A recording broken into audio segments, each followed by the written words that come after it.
Hey everybody, it's Corinne, also known as Lamas.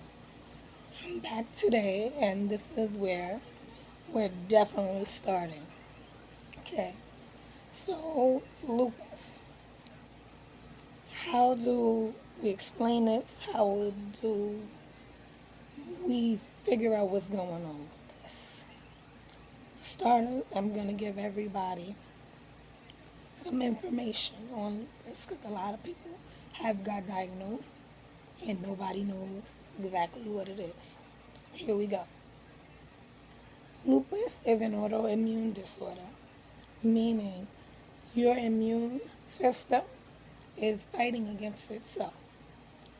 For some people, it creates illness because while your immune system is busy fighting against itself, it is not fighting off the things that are entering your body, like bacteria or virus, things like that.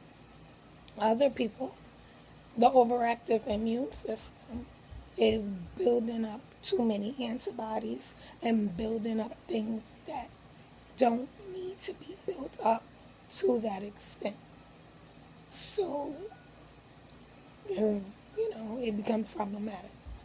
Sorry, bear with me, everybody, today. I'm a little off because I'm kind of hot and I got a little bit of a long day.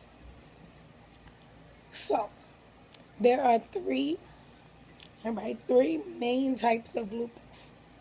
But listen to me very carefully. Even though these are the three main types, lupus is under heavy research and there are other aspects of it. Okay? The three main types of lupus are discoid lupus. With discoid lupus, it is mostly a skin thing. There are different rashes that are associated with it. There's photosensitivity, which means sensitivity to different type of light, especially sunlight. And it's mostly a skin disorder, and it does involve some fatigue, meaning being sleepy, feeling sluggish, having trouble getting out of bed. The next type of lupus is called drug-induced lupus. Drug-induced lupus comes from sets of medications that are taken alone or mixed together that begins to create the cycle of lupus, where it begins to make your immune system overreact and fight against itself or other entities that it doesn't need to fight within your body. And as soon as those medications are stopped, the lupus symptoms tend to die down. Now, this is one of the most diagnosed, one of the most dangerous, and the most important thing. And I will be very honest, this is my current diagnosis. So you will hear about this a lot because this is the one that scares people. This is the one that has the most symptoms. And this is the one that is dangerous. It's called SLE, systemic lupus.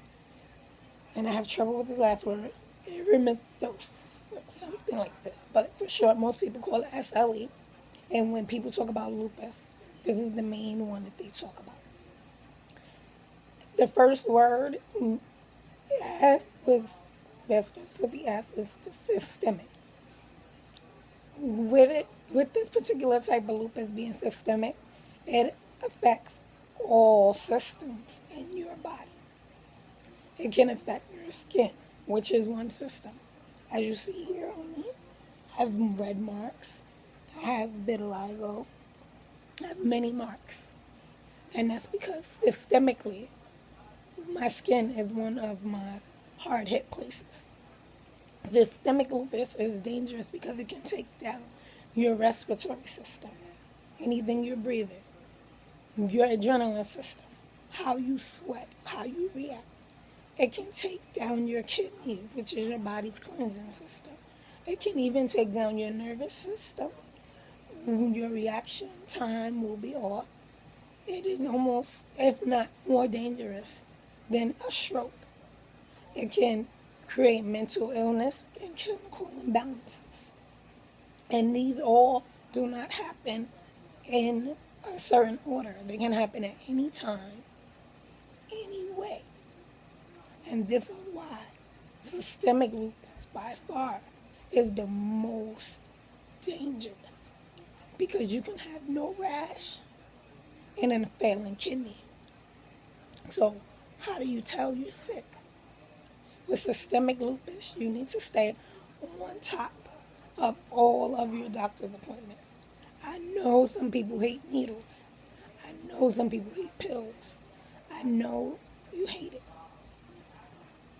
Even though you hate it, one thing for sure with systemic lupus, you need your blood tested. It is one of the only ways to be sure of what your lupus activity is. Because there will be times where you will feel great. There will be times that you will feel bad. But you're not going to truly be sure of lupus activity without knowing what's going on the inside. You may not look sick. There are a lot of people who don't look sick and never do and maybe never will. So you need to be on top of this. And I'm going to tell y'all something from experience.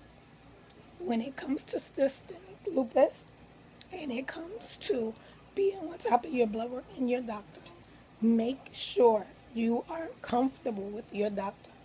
Make sure you can talk to them in real life. When you have to hide portions of your life from your doctor, you're really only hurting yourself. If you're not comfortable with Western medicine, whatever it is you practice, that you do that and you be honest with who you're dealing with. Because they need to know what it is you're doing and what it is you're not doing. Because as the time passes, you will be able to help yourself figure out what triggers you have.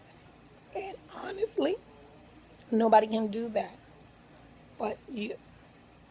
Now I'm going to talk about a really rare type in the next video. So come check it out. Send the link to a friend. Use it if you need it. Whatever you need to do with this. So I'll be back in the next video.